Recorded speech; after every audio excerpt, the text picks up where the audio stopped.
Good morning sa inyo lahat. Ito nga po pala, papanik po kami ng Aguila Base. Magkakasama kami, magpipinsan. Si Pinsan Toto, Utol Toto Haka, Pinsan Elvis Del Yola Tabales, si Pinsan Elmer Radopin, at si Pinsan Chino, at si Paring Darwin. At yung nga po, inabot namin si Jed, at saka po si Chris Mark Cabrera. Nagpangipangita po kami, at yung nga, solo ride lang siya. Pero nung pauwi magkakasama na kami. At syempre, ito, alam nyo na. Ito po ang huling akit natin sa papuntang Aguila Base na last ensayo dahil po nalalapit na, papetiks-petiks na lang po tayo ng pagpadyak sa mga susunod na araw. Ito nga po yung huling ensayo. At shoutout nga pala po kay Ate Den, kay Kuya Alan at sa tatlong Maria. At syempre sa family ni Conchal Jet Rodriguez, Merlita Rodriguez at si Maria Sofia Rodriguez at Samantha Mionet Rodriguez, si Buding, si Shin, si Ishi at saka si Dud Iya. Shoutout sa inyo at kay Mama Day Good Morning at syempre kay Pinsang Kadyo Bernard Sensil, kay Sir Gilbert Aguirre at kay Mrs. Aguirre. At syempre hindi mawawala ang family OG na huli pero di kulong, Mary Grace Villapando at saka si Mama Mia, Dana Huthut at si Cheryl Lourdes Pabalate, Elvis Pualagaya, JR Kulot, Mark Daniel Mendoza at si Marlet Sebastian at si Jerome Mendoza. Shoutout sa inyo sa mga tropang OG at si Lanongnong. At syempre dito ayan magkakasunod kami. Ayan si Pinsan Elmer Sole, tapos yan nabitin pa po yung mga yan at si Pinsan Chino. Nabitin pa po yung mga yan si Pinsan Elvis at si Pinsan Elmer Dapwin. Pumunta pa po ng 7 uphill yan. Syempre kami hindi na dito na lang papawis, alis ng kolesterol at sa nalalapit na laban sa papunta pong Sagada, nalalapit na po. At sa malapit na mag-birthday, advance happy birthday. Ngayon pa lang, babatiin na kita. January 28, happy birthday. Cerilio Ilo Hernandez at sa family mo, shoutout sa inyo. At syempre, sa mga tropa natin at kumpare, paring Arnold Dabier, paring Joseph Katapang, paring Eugene Palentino at kay paring Topper Sarmiento na matampuhin. Ito po pinakamatangkad naming kumpare, si paring Topper Sarmiento. Ayan, dito po, syempre, marami kami nakasabay at ayan po yung pinaka-gate at magpaparegistered po kayo doon. At ayan, may mga nag-aantay na po sa atin, si Pisa Elvis at ito po si Utol. Ayan po yung kasama natin mga mamaw. At pagkatapos po natin magpa-register doon, ayan, diretso na po tayo sa pag-upo. Syempre, ayan, tambay-tambay lang po muna tayo.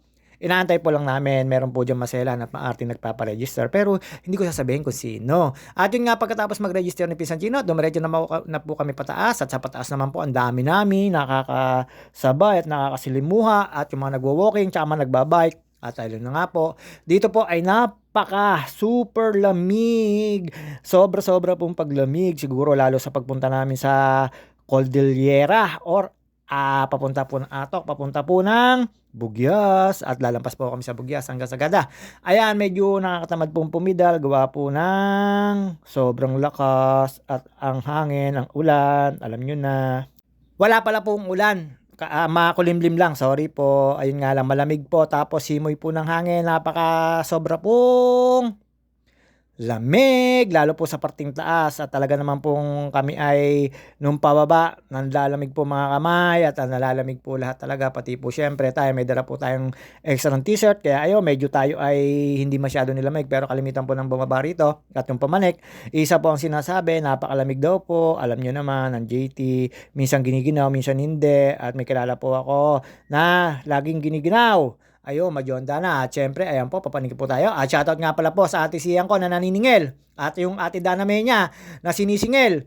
Araw-araw daw hulog, di naman daw nagulog. Magre-reklamo na. Joke lang po yun. Syempre, alam nyo na, ang magkapatid na yun ay mag-ate. At syempre, eto naman po tayo. Papanik po tayo, papanik na papanik lang. Ayan, habang papanik po tayo, ang dami po natin nakikita mga nagwo-walking at may mga nakakasabay po tayo. Ayan, si paring Darwin po yan. Napakalakas po niyan. Bago po helmet niyan. At syempre, yung helmet ko medyo sira na, bakit naman. At may mga kasabay po kaming aso na papanik po rito sa mga mag-sponsor po, bakit naman. At ayun nga po, ayan, petiks-petiks lang po tayo, 1-2 lang po yung mga padyakan namin, hindi naman po kami nagmamadali dyan, at ensayo-ensayo lang, at yun nga po sa darating na laban namin sa February 1, pero syempre, January 31 pa lang, alis na kami ng gabi, sana may masakyan kami. At kakaunin ko nga pala po, si Troy sa January 31 yun nga po pag-uwi po noon galing po ng ibang bansa, syempre ako po susundo. At yun nga po syempre sa mga gusto po mag-swimming nga pala po dito sa Los Nap City, ayan kasabay ko si Pisan Chino sa Calambaot, Palos Baños, KMCA Resort, Luke Monet Castillo, KMCA Lagoon, KMCA Nagomi, KMCA White House, KMCA JP, KMCA Docks at KMCA RNG. Ayun po, mamimili na lang po kayo doon. Tapos Luke Monet Castillo or Janet Tabalis Usi. At syempre, yun po yung mga resort owner, kaya po kayo ay legit po yon. Tapos sa mga gusto po mag-swimming pa rito sa parting Calamba o Los Baños, sa seguridad po, sa legit agent po kayo. Ayun nga po, syempre meron din po tayo mga babatiin dyan. At yung lagi ko pong secret, pero joke lang po yun. Shoutout sa iyo. Yung laging mahilig magmerienda na naghahanap sa gabi. Shoutout sa iyo. At syempre ito, dire-diretso lang po tayo dyan. Alam nyo naman po tayo. Wala pong marites at kailangan po natin mag-practice at magbabawi sa mga kasiklista ko, sa mga kaibigan ko, katropa, ka-driver. Shoutout at ingat po tayo sa road rage tayo. Wala po mga drive ngayon at wala po tayong mga lakad. Siyempre, ang alam nyo naman, ang aking laging kasama ay si Con si Jeff. Ayun nga po, wala po lakad siguro. At syempre, ito, dire-diretso lang po tayo dyan.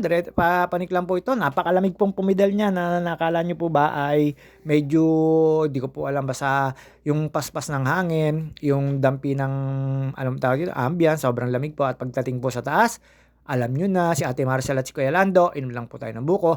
At yung favorite ko pong buko, Ubiron pala, hindi pala, Ubiron. At syempre, alam nyo naman dito, marami po tayong makakasabay talaga dito. At yung iba naman po rito na mapapanik or pauwi, friendly naman po talaga. Mag-good morning ka lang, mag-good morning sila. Siyempre, bigay lang din ng good morning, pero wala mga aginaldo. At yun nga po, ito, papanik po tayo. Maalas 7 na yan. Tapos, nakita nyo naman po, madilim-dilim pa. Ganun po talaga ngayon ang panahon. Tapos, ito, pagpanik po namin sa taas, ayan na, medyo nakakangalay na, medyo nakakalahati na kami dyan. At medyo malayo-layo na yung aming tinatahak na yan. Hindi ko po alam kung ilang kilometro ho to na puro ahon. Ang recover nito ay doon lang po kina Sir Resty Sasad sa family niya, yung tindahan po ng kanyang biyanan doon.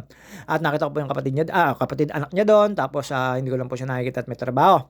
At yun nga po, syempre shoutout kay na paring Ricky sa mga tao dyan, sa mga kasama mo, yung nag-OJT napalakpak sa'yo pag nakakashoot ka. Ay, joke lang po yun. At syempre, eto, dire-diretso lang po yan.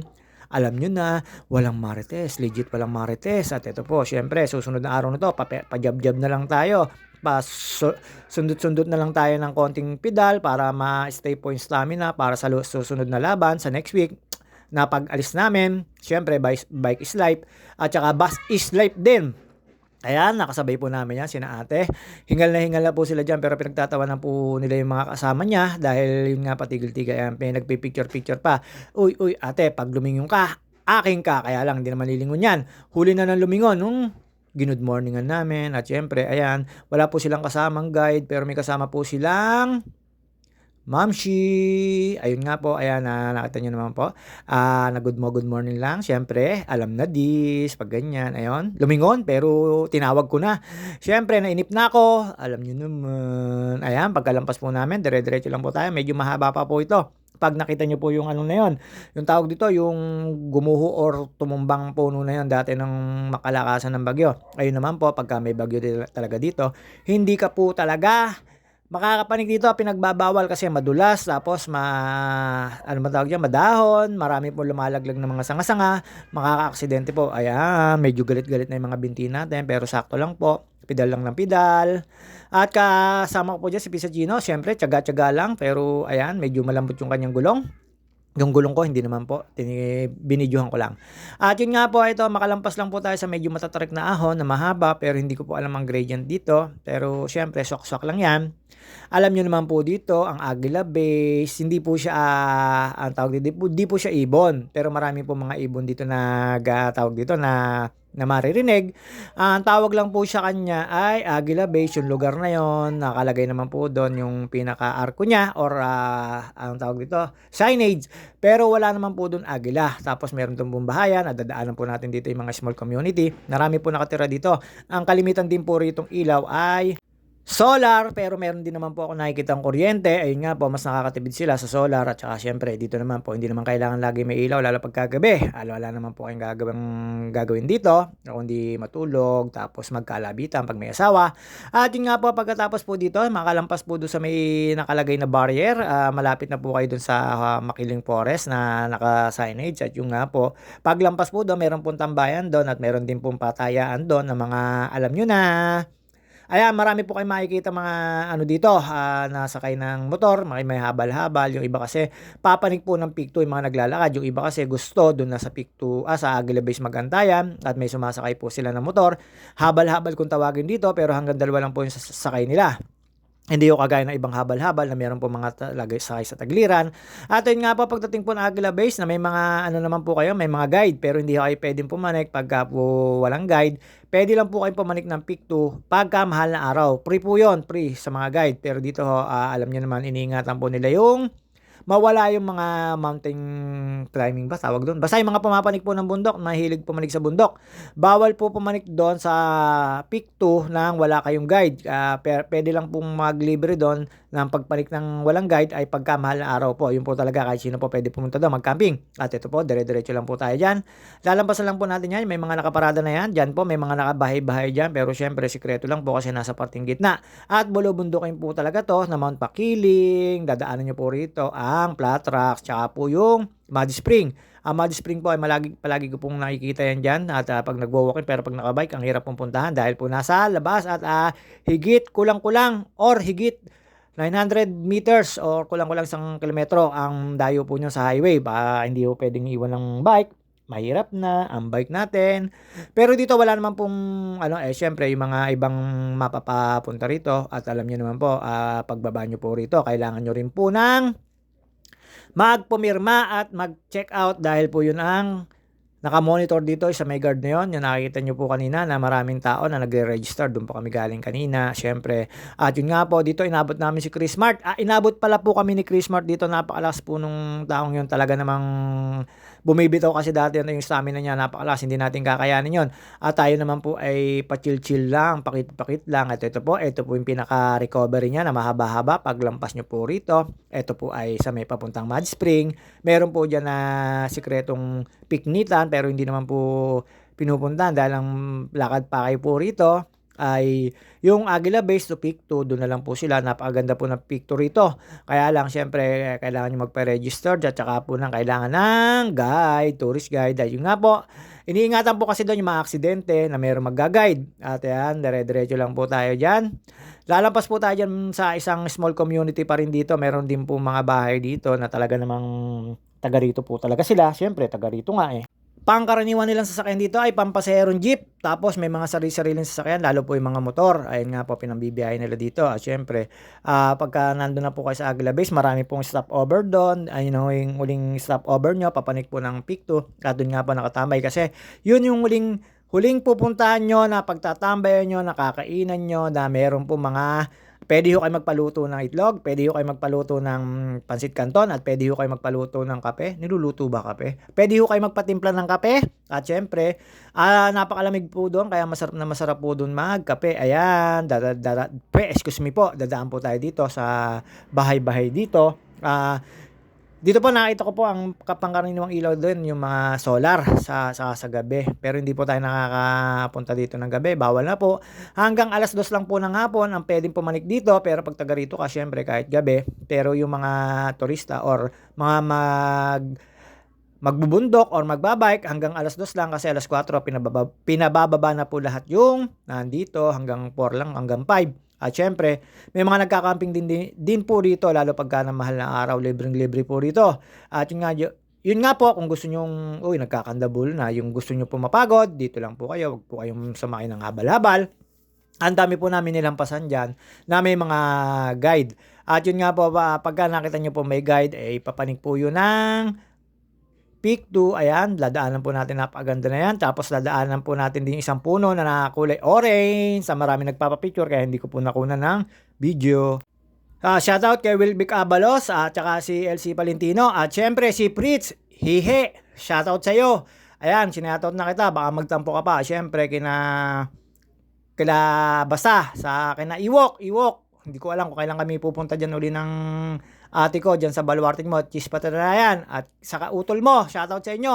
At sa lahat ng mga tropang naglalaro ng basketball, sina Ninong, sina Ombin, sina Nimrod, at saka si Master Eldon, at sa mga kabataan, sina Paul, si Jello, yung mga kabataan ng Bitanya, yung mga tropa natin doon.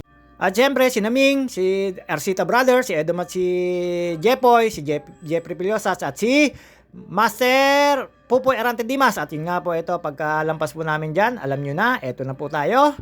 Yung mga kalaro pa mamaya, sana makauwi ako maaga para makalaro ko ng basketball mamaya. Syempre, alam nyo naman po, eto, paglampas po dyan, ayun nga po, ang nahabol natin dito, buti na lang, bago luto pa, ang ubiron. Napakasarap po nun, ubiron, kung tawagin dito. At may bukuron din po. Ayun nga lang, syempre, ang pinalit ubiron. May na mga request sa mga napanig dito. At ayan, pagkapanig po natin, hanap po agad yun, tapos malauhog or malasipon na buko. Ayun lang naman po, syempre 30 pesos po isa.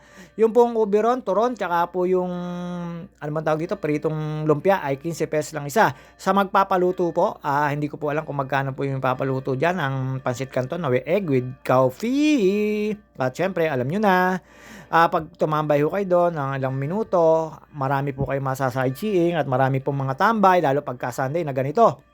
At eto na nga po, malapit na po kami at pagkarating po namin, ayan, nakita ko po si Jed na napakalakas, biruin nyo po yan.